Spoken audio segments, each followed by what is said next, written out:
Okay, on behalf of Pastor Melvin Ramirez and to all the leaders of JC Masi Church, narito po ang inyong lingkod upang gamitin ng ating Diyos. At naniniwala po ako na mayroong nakahandang pagpapala sa inyo ang ating Panginoon. Sa bawat isa po sa atin. Inaasahan niyo po ba yon? Parang ayaw niyo. Inaasahan niyo po ba yon? Yung pagpapala ng Panginoon. Okay, kung inaasahan niyo ang pagpapala ng Panginoon, tayo po ay magbukas ng ating mga Biblia in the book of Romans chapter 8, verse 28. Dalawa po ang verse natin ngayong umagang ito. Romans chapter 8, verse 28. Favorite ng marami. And we know that all things work together for good to them that love God, to them who are the called according to His purpose. And another is matatagpuan po natin in 1 Thessalonians chapter 5 verse 18. In everything, give thanks. In everything, give thanks. For this is the will of God in Christ Jesus concerning you. Let us bow our head and let us pray to God. Hallelujah. Dakilang Diyos na makapangyarihan sa lahat, ipinagpapasalamat po namin ang araw na ito sapagkat taglay-taglay namin ang aming buhay, ang aming hininga. Salamat din sapagkat tama ang desisyon namin na kami ay makadalo sa araw na ito sapagkat yun po yung utos mo na huwag naming pabayaan ang pagkakatipon. At naniniwala kami sa iyong pangako na 2 o 3 na nagkakatipon sa iyong pangalan, ay naroon ka po sa aming kalagitnaan. And we believe, Lord, kanina pa lang naramdaman na namin ang iyong banal na presensya sa aming pag-aawitan, naramdaman namin ang pagbaba ng iyong Santong Espiritu. At hayaan mo sa pamamagitan ng iyong mga salita, ay maranasan naming muli ang iyong pangungusap at pagpalain mo at palakasin ang iyong mga anak na umaasa at nagtitiwala sa iyong pagpapala ngayon pong umaga pong ito. At anumang plano at gawa ng dyablo, aming sinasaway si Satanas, ang kanyang mga gawa sa pangalan ng Panginoong Hesus, wala po siyang karapatan sa aming buhay, sa iglesyang ito, sa aming pamilya, at maging sa bawat pagpapala na ibubuhos mo ngayong umagang ito. We claim, Lord, kasama ka po namin, and we ask this in the mighty name of our Lord Jesus Christ, we pray, and everybody says, Amen and amen. Palakpakan natin ang Panginoon. Yung palakpak ng tagumpay. Bakit ka mo? 12 months, 12 rounds. Tagumpay tayong lahat. Amen. Because of the goodness of God. Sige po, makakaupo na tayo mga kapatid. God is good. And all the time. Again, God is good. And all the time. Totoo kaya yan? Because our topic for this morning is entitled, God is good all the time. Napatunayan niyo na po ba na ang Diyos natin ay mabuti sa lahat ng panahon? Nais kong magpasimula sa isang kwento, mga kapatid. Isa pong kwento regarding sa isang king and his servant. Isang hari at isang servant, mga kapatid. Amen? Alam nyo, meron po isang hari na mahilig pong mag-hunt o mangaso. Siyempre, marami itong kasama pag nangangaso. At meron po siyang isang servant na laging nagpapasalamat po sa ating Diyos. Sobrang favorite po niya itong servant na ito. Kasi sa tuwing nakakahuli po ito ng hayop, yung hari, sinasabi nung servant, God is good!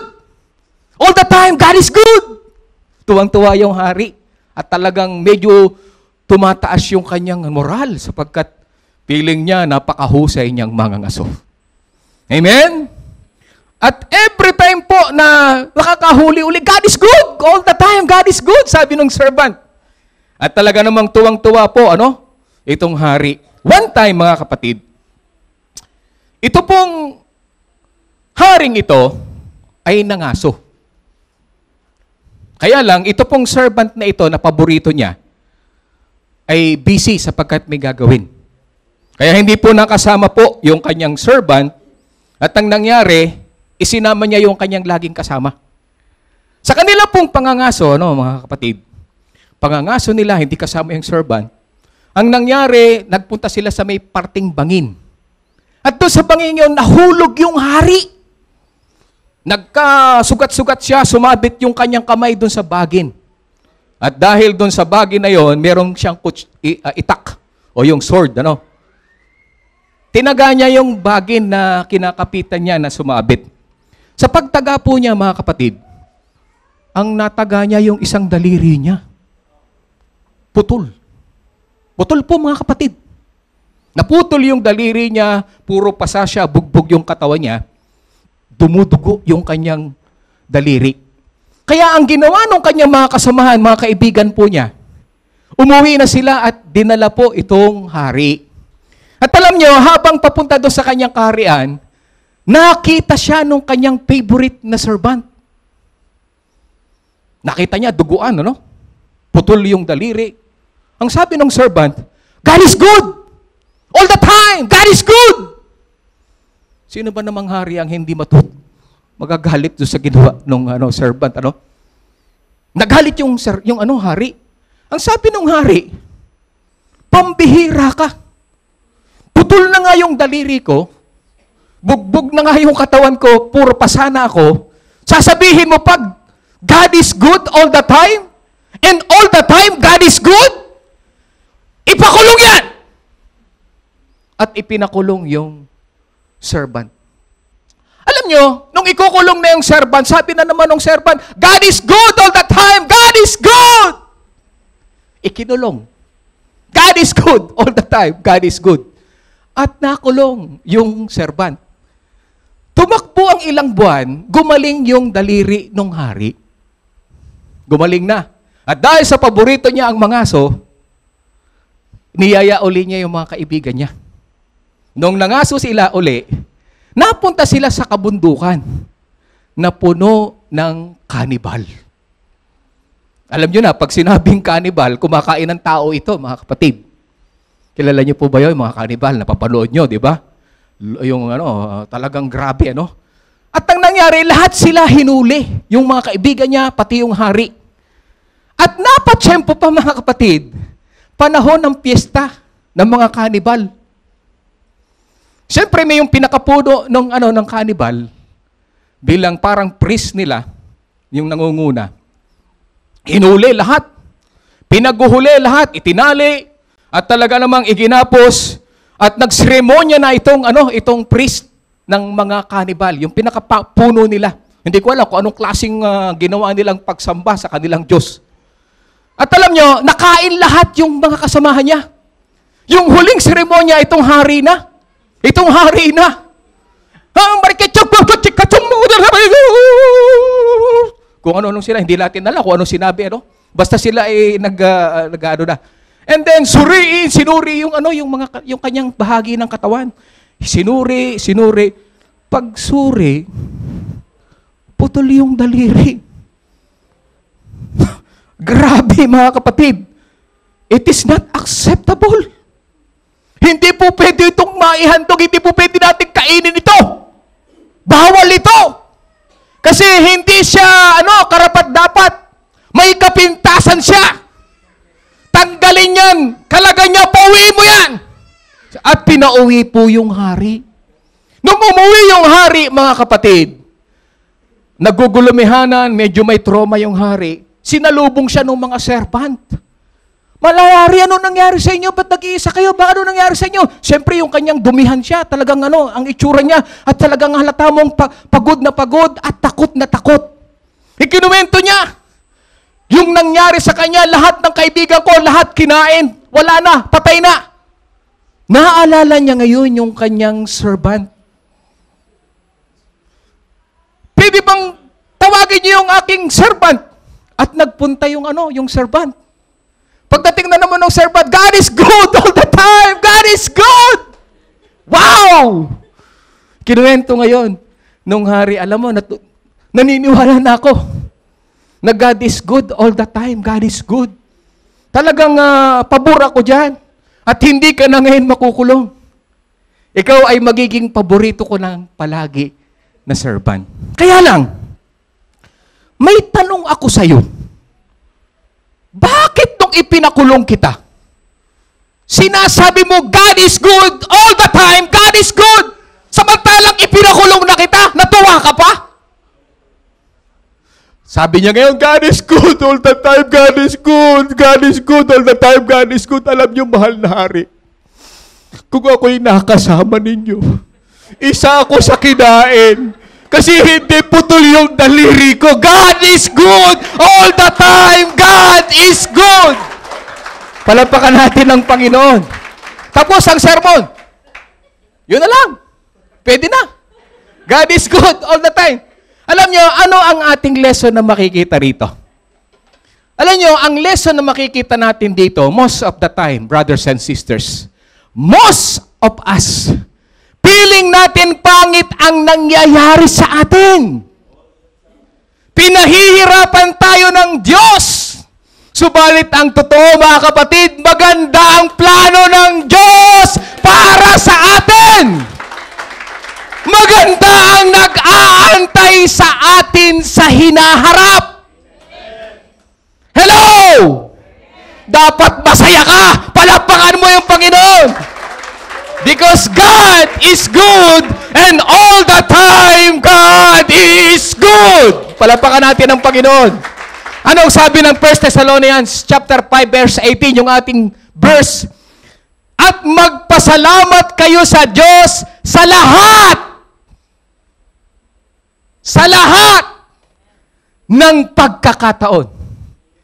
Sapagkat ito ang kalooban ng Diyos para sa inyo, sa inyong pakikipag-isa kay Kristo Jesus. Sinabi diyan lahat. Hindi ito lang. Hindi ito lang. Kundi lahat ipagpasalamat natin. Even the bad things happen to us, and even the good things happen to us. Amen? Ang ganda nung kanta kanina. God is alone. Good times and bad. Diba? Saktong-sakto. Ano pang sabi ng Romans chapter 8 verse 28, yung verse natin? And we know that all things work together for good.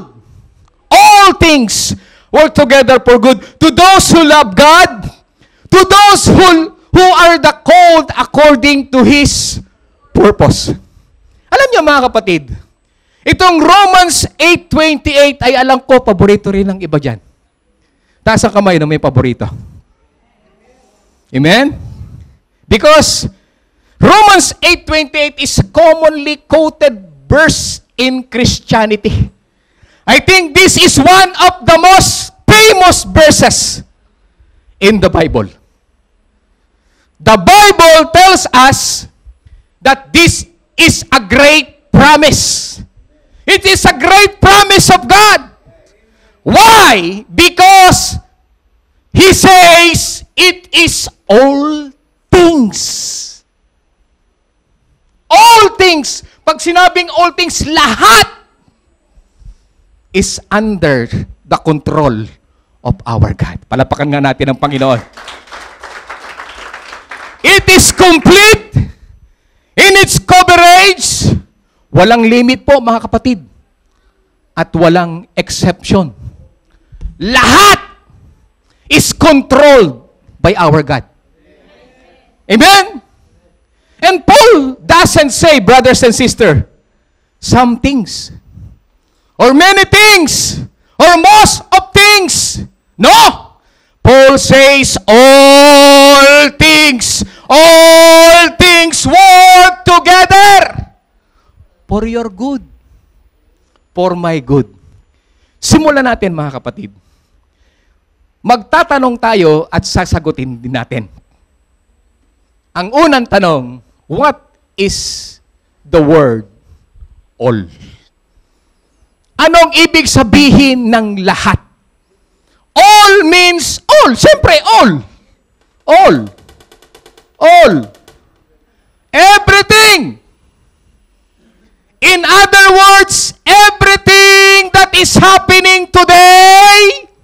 ngayon, yung nakalipas, at sa darating, God is arranging, organizing it all for your good. For my good and for all of us good. Amen? Nothing in this life, nothing in this world is left the chance. It's all within His authority, and this is hard for us to grasp. Medyo mahirap po itong unawain kasi all, lahat, mahirap unawain. Bibigyan ko kayo ng example, mga kapatid. Tatawagin ko si Brother Robin. Brother Robin, halika dito sa unahan. Kasi lagi kang nandiyan sa tabi. Dito kita ilalagay sa unahan ngayon. Mamaya doon ka na umupo sa unahan na yun. Okay. Bibigyan kita at sumabay po kayo, mga kapatid. This is one of our exercise ngayon. Okay. Una, yung kanang kamay natin, himasin natin yung tiyan natin. Yan. Himas. Okay? Gamit yung kanang kamay, no? And then second, yung kaliwang kamay naman, tapikin mo yung iyong ulo. Okay. Pagsabayin mo ngayon. Kaya nyo ba? Ay, parehas na hinihimas pa yung ulo, pati yung tiyan eh. Isang tapik at isang himas. Tinatapik mo parehas eh. Brother Robin, hinihimas, tinatapik pa, hinihimas mo na eh. Nagkakaparehas, tinatapik na, tapos tinatapik din. Di ba ang hirap? Mahirap pagsabayin. Ano po? Sige po, pwede ka nang umupo. Doon ka na sa unahan. Yan yung aking paraan para mapaupo niya sa unahan. Okay? Ano ang napatunayan mo sa simpleng ginawa mong ito, brothers and sisters? It means, it is very hard to concentrate on two things at the same time. Nalilito ka. Yung pagtapik at paghimas, pagsasabayin mo, parehas na napapatapik, parehas na napapahimas, di ba? You cannot concentrate on many things at one time. That's the way man is made. Kasi hindi natin kayang unawain ang bawat bagay sa buhay natin. Kapag na-focus tayo sa problema, doon lang tayo sa problema. Kapag na-focus tayo sa blessing, doon lang tayo sa blessing. But God is not a man.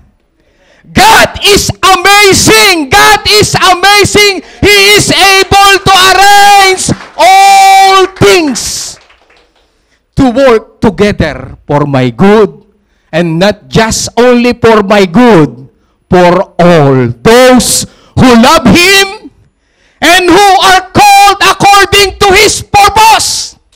Lahat ng bagay ay kontrolado ng Diyos sa buhay mo. Anong sabi ng Romans? Tingnan po natin. 8:28 yung ating sinabi. And we know, alam po natin, that all things work together for good.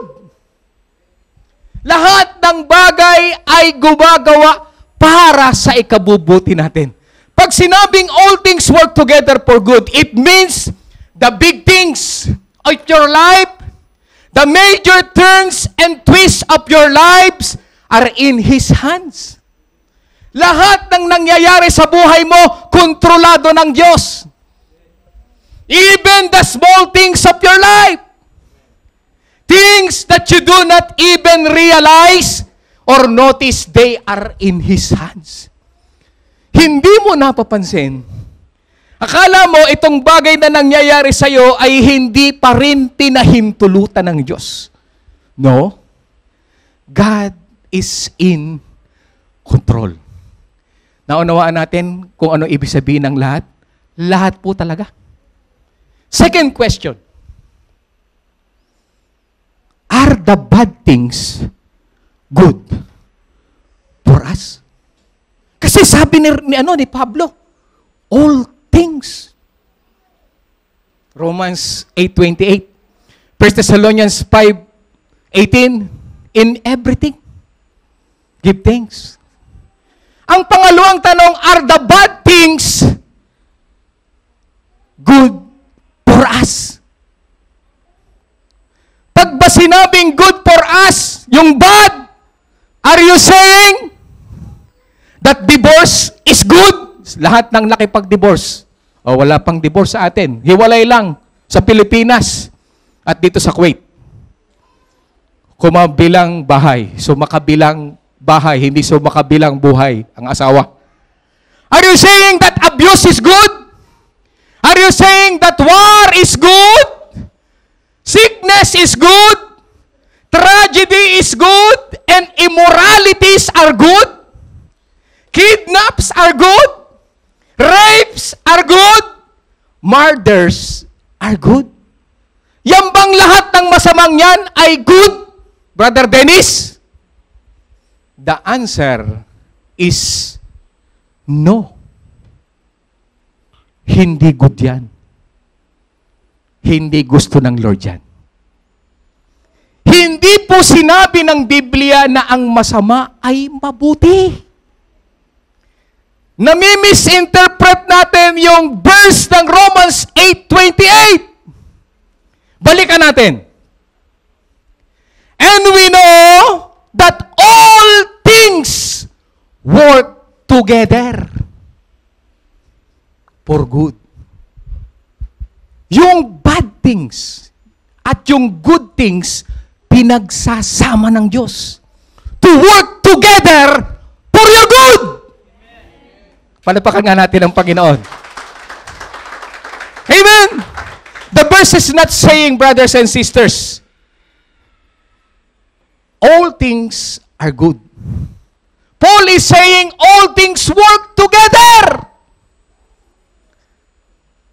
Hindi po pwedeng yung masama ay good, no. Yung bad and good, pinagsasama niya. Work together for your good.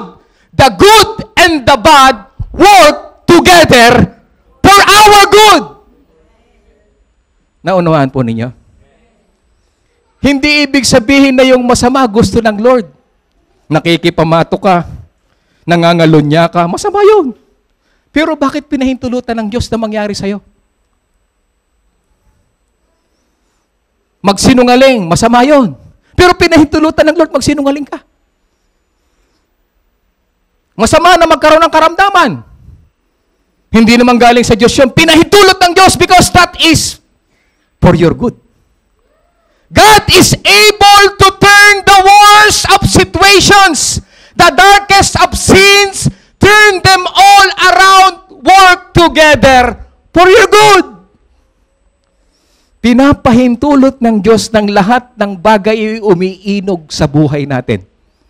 Pero hindi nangangahulugan na yung masama, gusto ng Diyos sa'yo. No?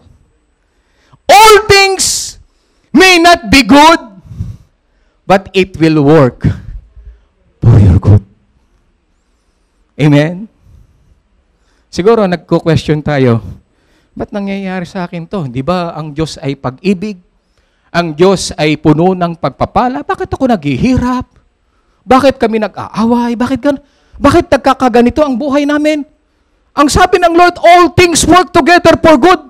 Gusto ba ng Diyos na ganito ang buhay ko? Iniwanan ako ng aking mahal?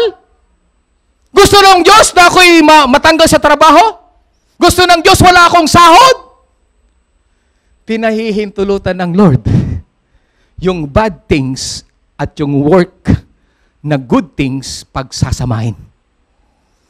Work together, brothers and sisters. In the Greek is one word. Synergia. In Greek word, brothers and sisters. Pag sinabing synergia, sounds like synergy. Pag sinabing synergy, all things synergize. Anong ibig sabihin ng synergy? Tingnan po natin. Pag sinabing synergy, the interaction or cooperation of two or more organizations, substances, or other agents to produce a combined effect greater than the sum of their separate effects. Yun po ang sabi ng dictionary. Ang isa pa na ibig sabihin ng synergy ay ito po. It is bringing different things together for a common purpose and for a common goal. Pinagsasama ng Diyos para maihanda ka sa isang magandang purpose and goal sa buhay mo. God is saying, in this life, He is synergizing all things for your good. Pinagsasama niya yung pangit at yung mabuti para matuto kang magpakabuti. Pinagsasama niya yung pangit at mabuti para matuto kang umasa sa Panginoon. Pinagsasama niya yung mabuti at masama para makita mo kung anong kaibahan ng mabuti sa masama. Bibigyan ko po kayo ng example. Number 1. Sino dito yung pharmacist? Yung nagtitinda ng gamot. O kaya yung gumagawa mismo ng gamot. Alam niyo yung chemist, chemist. Alam niyo, dito po producing a medicine, it is synergy of many ingredients, of which some are good, but of which many are poisonous in and of itself. Yung isa nakakalason at yung isa naman mabuti. Pero pinagko-combine po ito para magamot yung sakit mo. Yun ang ibig sabihin ng synergizing. Pinagsasama ng Diyos yung mabuti at pangit na nangyayari sa buhay mo upang merong maganap na patotoo that God is good and all the time God is good. Amen? You take the good things, the bad things, the good ingredients, the bad ingredients, and you combine them together. And you produce medicine that is good for someone's health. Yung H2O, oxygen, at saka yung di ba? Tubig yon. Bakit pinagsama naging tubig at naiinom mo? Pero kapag yung oxygen isalpak sa'yo ng napakalakas, di ba? Lalo na yung ano ba yung oxygen at saka yung hydrogen. Isalpak sa'yo yung hydrogen lang. Tingnan ko lang kung mabuhay ka pa. Pero pinagsama na pangit, na medyo may power, naging tubig at naiinom mo. Hello. Amen?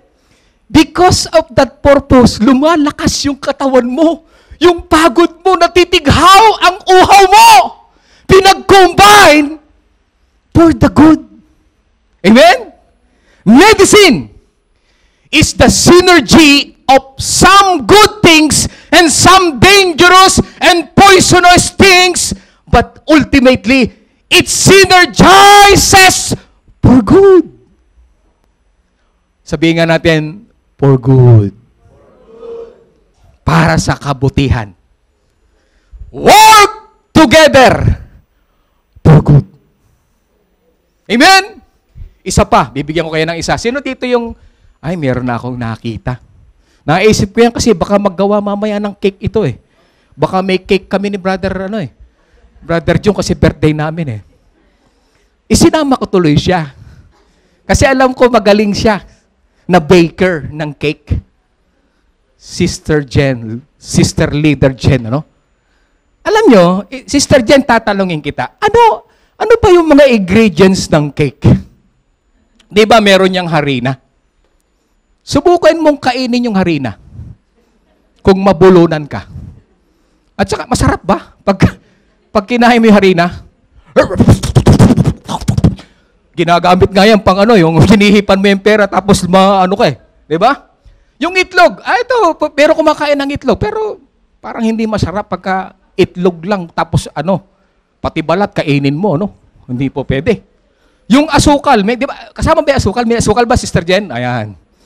Yung asukal po pwede, masarap yan, matamis, po pwede, Yung butter, pag nasobrahan ka ng butter, magpupurot ka. Sino ditong sinobrahan ng butter, talagang nagtae, Yung vanilla, damihan mo rin yung vanilla, laklakin mo yung vanilla. Talaga yung vanilla na yan, delikado yan. Sister Jen, may vanilla ba yung cake? Oo, sabi ko sa iyo, pinag-aralan ko rin eh. Tinignan ko lang sa Google. Gatas, di ba may gatas yan? Yung gatas, pwede nating inumin yan. Maganda yan. Yung kayang baking powder o baking soda, laklakin mo kaya, kainin mo kaya. Baka sakaling tumaba ka kasi ito nagpapaalsa to eh. Sino itong gustong umalsa? Kumain ka ng baking soda. Baking soda kainin mo. Yung langis, sinong gusto nung uminom ng langis lang? Ay talaga lamang pampadulas ng dumi ito. Kaya lang kapag puro ito, ay baka ang idumi mo puro oil na. Yung asin, pag nasobrahan ka ng asin, ay baka magkasakit ka sa kidney. So, ibig sabihin, Sister Jen, pinagsama-sama ang lahat ng ito para mabuo yung masarap na cake. Amen. But when you put them all together in the right proportions, may right proportions. Diba, Sister Jen? Hindi po pwede na, ito, gusto ko ito, mas marami ito. Bam! Ang asin, ang naparami, ang alat, pag kinain mo, hindi masarap.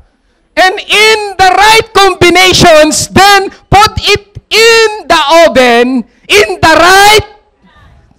Kasi pag sinobrahan mo, baka pagkain mo, uling na kainin mo.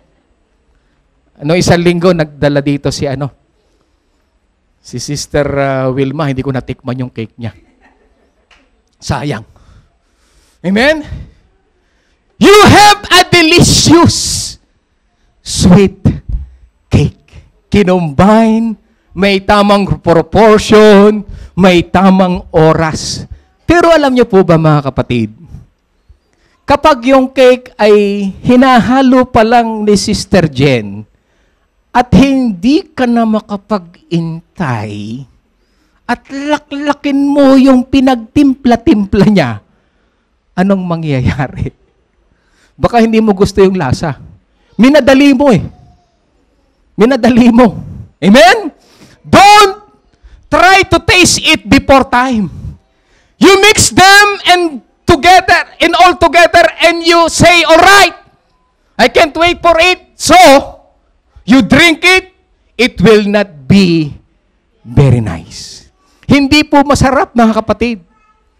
Pero pag yung tamang proportion, tamang sukat, na pinagsama-sama, at tamang lakas ng apoy, o yung heat, at tamang oras, paglabas ng cake at nilagyan ng icing, Happy birthday to you, happy birthday to... Cut the cake!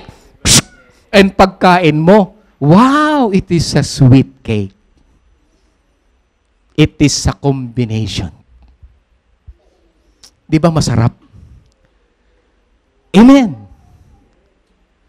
Kaya, God synergizing the bad things that happen to your life, pinagsasama yung good things para mabuo ang isang matatag, matibay, at kayang tumayo sa problema na kagaya ni Sister Elsa.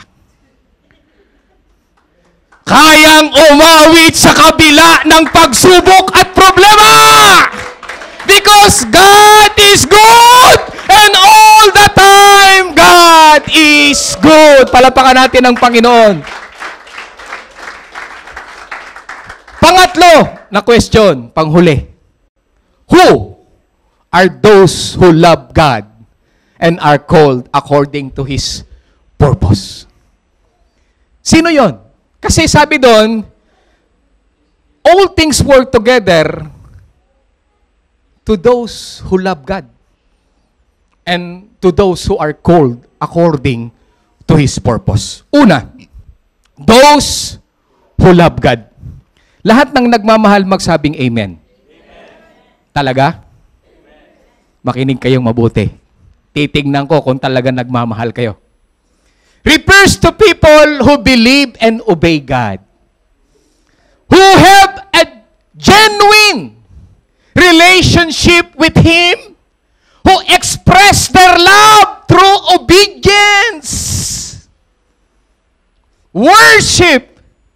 and commitment to His ways. Alam ng Diyos kung talagang mahal mo siya. At kapag alam ng Diyos na talagang mahal mo siya at alam mong mahal mo rin siya, lahat ng nangyayari sa buhay mo, may purpose ang Diyos. Karamdaman, may purpose. Natanggal sa trabaho, may purpose. Umuwi sa Pilipinas, may purpose. All things work together for... Sino naman yung called? Tingnan natin. Called according to His purpose refers to those whom God has chosen and invited to partake in His divine plan. Who, reflecting His character, is spreading the gospel and living in the alignment with His will. Ito yung tumugon sa tawag ng Panginoon. Yung sinabi ng Lord, kumatok siya sa puso mo at sabi mo, sige Lord, binubuksan ko ang puso ko.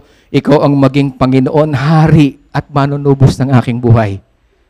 At I repent, I baptize in Jesus' name, and I receive the gift of the Holy Spirit. That's why I have a new life. You are called. Palapakan natin ang Panginoon. Christians who have responded to God's call through faith and seek to live according to His purpose. Yung nabubuhay siya sa purpose ng Panginoon. Lumalakad siya pag Friday, alam niya kung saan siya pupunta. Sa church ang punta niya. Pag Sunday, alam niya, online siya. Sa gawain ng Panginoon, may purpose, may direksyon ang mga called ng Panginoon. Pero yung kapag ka may gawain kung saan ka punta lang punta, para kang tupang ligaw, kung saan ka pumupunta, dito, diyan, party dito, party doon, inom dito, inom diyan. No, you are not called. Kaya baka yung nangyayari sa iyo, bunga ng pag-iinom mo. Baka yung nangyayari sa iyo, bunga ng mga masamang ginagawa mo sapagkat hindi ka gumagawa sa kalooban ng Lord. But if you are calling by God, if you love God, all things work together for our good.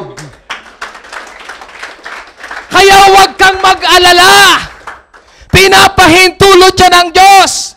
Because God is good and all the time God is good. Palapakan natin ang Panginoon. Kilala niyo ba ito? Si Job. Alam natin kung anong nangyari kay Job. Alam natin ang karakter niya. Nagmamahal siya sa Panginoon. Matuwid siya. May takot siya sa Panginoon. Lumalakad siya sa katwiran ng Panginoon. Pero ipinahintulot and bad things happen to his life. Ano nangyari? Naubos lahat ng ari-arian niya. Nagkabukol-bukol ang kanyang ulo. Simula puyo hanggang talampakan. Pero alam nyo, nung naubos lahat ng ari-arian niya, anong sagot ni Job? Basahin natin. Job 1:20-22, tumayo si Job. Pinunit ang kanyang damit at nag-ahit ng ulo pagkatapos. Nagpatira pa siya at sumamba sa Diyos. Wala na. Ubos na lahat ng ari-arian niya. Subalit ang ginawa niya, nagpatira pa siya. Sinamba ang Diyos. Anong sumunod? Ang sabi niya, hubad akong lumabas sa sinapupunan ng aking ina, hubad din akong babalik sa lupa. Si Yahweh ang nagbigay, si Yahweh rin ang babawi, purihin si Yahweh.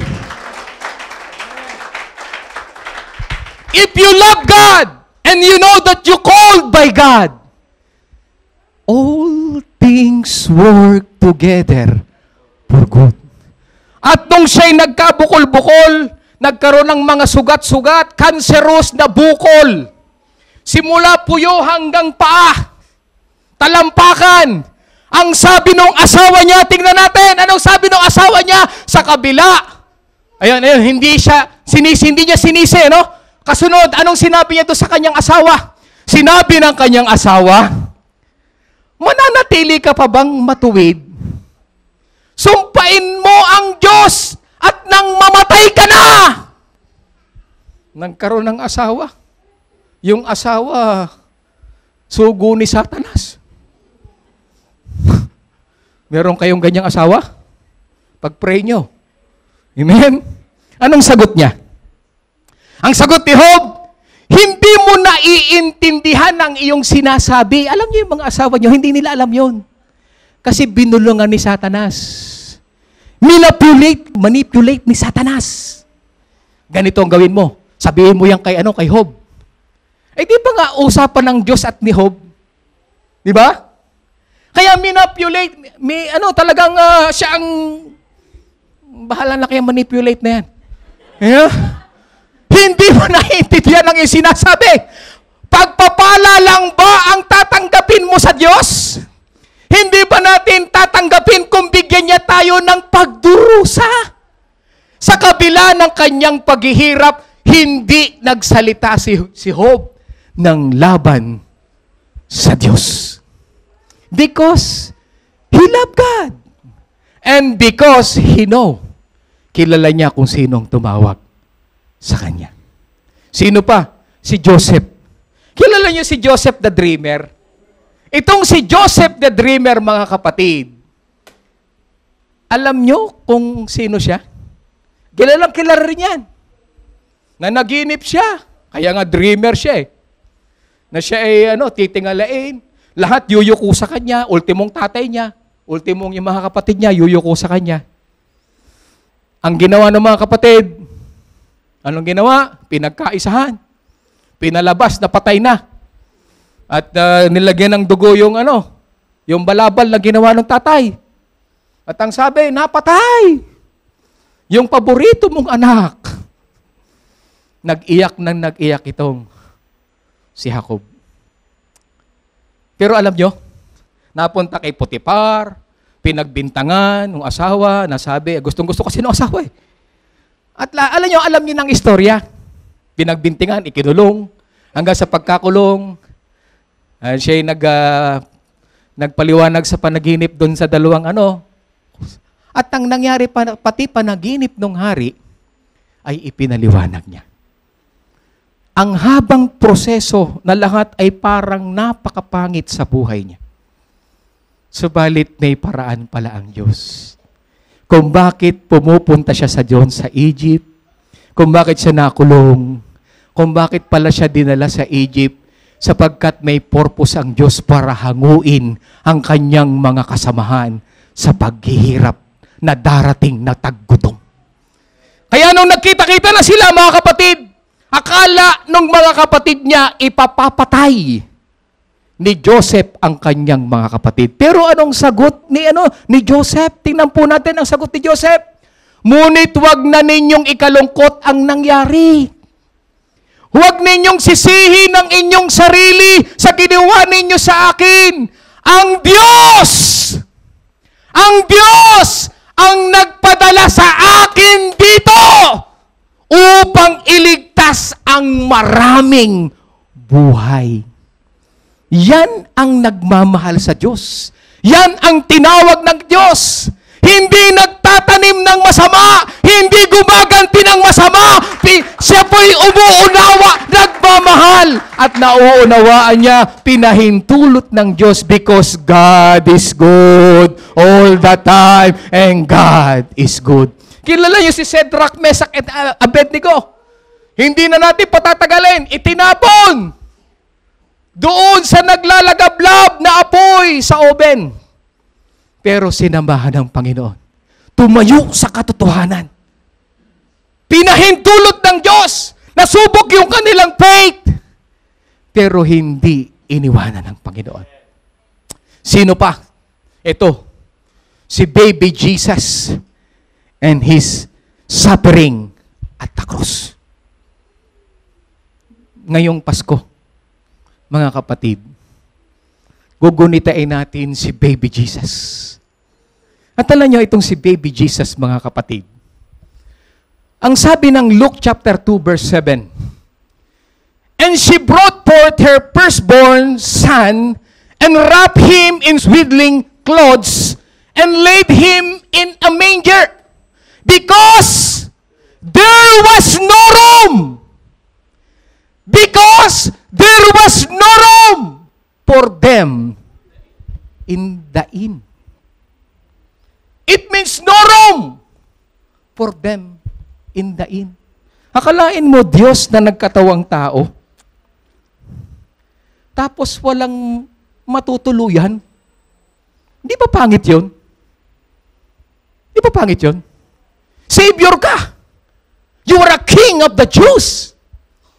Ikaw yung tagapagligtas sa sanlibutan, pero sa pagpapanganak pa lang, wala kang tutuluyan. Di ba pangit yun?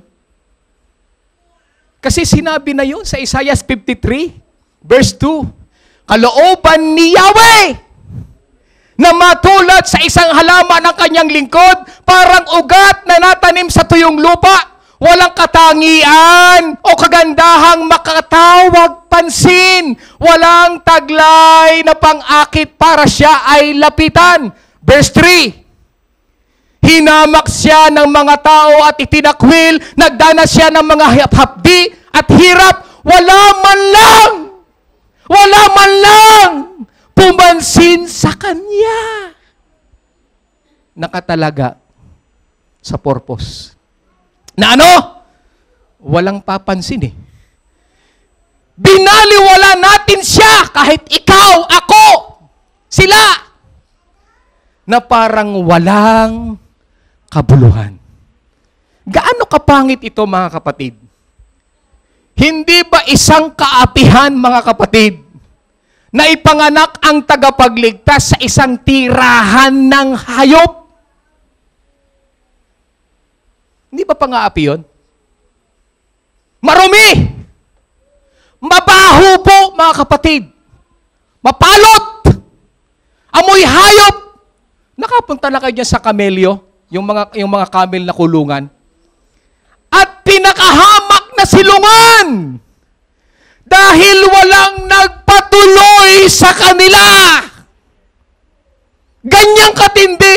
Baby pa lang siya. Amen? Sabihin ba natin, mabuti ba yun? Di ba, pangit? Sama yun eh. Pero tagapagligtas, tapos doon. Ano pa? Kinailangan niyang magsuot sa buong buhay niya. Hindi yung king na damit, kundi damit ng isang magsasaka. Siya ay nakisama sa mga mangingisda, mga maralita, kasama ang mga alagad. Ang malamig na kabundukan ay madalas na tanging higaan niya. Anong sabi ng Matthew chapter 8 verse 20? Ngunit sumagot si Jesus, may mga lungga ang mga asong gubat at may mga pugat ang mga ibon. Pero ang ating tagapagligtas, tingnan nyo, ngunit wala man lang matulugan o mapagpahingahan ang anak ng tao. Hindi ba malupit yun? Diba? Eh kung ikaw siguro makaranas doon, baka nagreklamo ka na. Tao pa ba ako? Diba? Ganyan tayo. You know, the manger and the cross is standing at the two extremities of the Savior's earthly life. Pag sinabing extremities, kahindik-hindik, karimari-marim na buhay ang naganap sa ating Savior na ginugunita tuwing Pasko. Hindi ba sobra na ipanganak ang tagapagligtas sa isang tirahan ng hayop, marumi, mabaho, at pinakahamak na silungan? Hindi ba sobra na parusahan ang tagapagligtas sa pinakababigat na pataw ng kasalanan? Ang ipako sa krus? Ang matindi pa nito, katabi pa niya ang mga talagang pusakal na makasalanan. Hindi ba sobra na yon? Hindi ba napakapangit nun? Hindi ba parang napakasama na nangyari sa kanya? Hindi ba sobra na Nailibing ang tagapagligtas sa isang hiram na libingan. Sino? Yung bumili si Jose ba? Hindi ba sobra yun? Wala man lang siyang mapaglilibingan ng kanyang katawan? But God is good. All the time! And all the time, God is good! Because of that bad things, His sufferings, and death on the cross, we have salvation! Woo! Ang galing ng Lord. God is good! And all the time. Wow! The Savior's birth and His death is the purpose of our salvation. Panghuli si Apostol Pablo. Kilalang kilala natin ito. Yung mabulag ang mata mo at mapaluhod ka sa tindi ng nangyari sa iyo. Sino ditong gusto pang mabulag? Huwag hindi mo na nanaisin ito. Yung halos mapaluhod ka at sabihin mong, sino ka baga, Panginoon? Pero pinahintulot ang bad things na mangyari sa buhay niya because naunawaan ni Pablo kung sino talaga ang tagapagligtas. Kung sino talaga ang may hawak ng buhay. At kung sino talaga ang Diyos na kanyang pinaglilingkuran. Kaya nung dumana siya ng matinding pagsubok sa buhay, hagupitin, bugbugin, batuhin, walang makain at lahat ng dinanas niya. Ang sabi niya sa Romans chapter 8 verse 18, para sa akin, ang mga pagtitiis natin sa kasalukuyan ay hindi maihahambing sa kaluwalhatiang ipahahayag sa atin balang araw. Yung pagtitiis mo ngayon, hindi po pwedeng ihambing sa maganda at plano ng Diyos sa buhay natin. That's why all things may not be good. All things may not be good, but it will work for your good. Amen. Ulitin nating basahin, mga kapatid. And we know that all things work together for good. To those who love God, to those who are the called according to His purpose. Ngayon, alam mo na. At masasabi mo na God is good. All the time. And all the time, God is good. Palapakan natin ang Panginoon. Purihin ang Panginoon. Makinig po kayo, mga kapatid. Ano man ang dinadanas mo ngayong umagang ito, ano man ang hindi mo kayang unawain, hindi mo kayang arukin, hindi mo kayang sagutin kung ano nangyayari sa iyo, maaring pinahintulot ka sa karamdaman, maaring pinahintulot ka sa kahirapan, maaring pinahintulot ka na maraming galit sa iyo, maraming umiiwas sa iyo, maging ang pamilya mo para mag-iniwanan ka. Maaaring parang pangit lahat na nangyayari sa buhay mo. Maaaring para bang ang nangyayari sa iyo, hindi mo na maunawaan, para bang nag-iisa ka na lang. Pero ito ang sinasabi sa iyo ng Panginoon. Hindi ka nag-iisa. Kasama mo ang tagapagligtas mo. Kasama mo ang Diyos mo sa laban ng buhay na ito.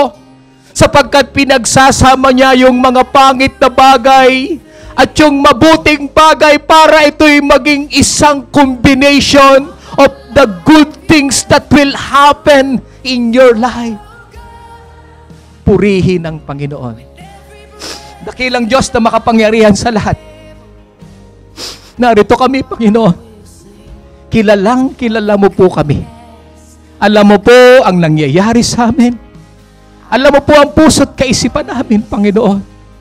Alam mo po, Panginoon, ang mga bagay na aming napagtagumpayan, ang mga bagay na aming pinahulugan, kasalanan. Pero sa oras na ito, nakita namin that you are good all the time. And all the time you are good.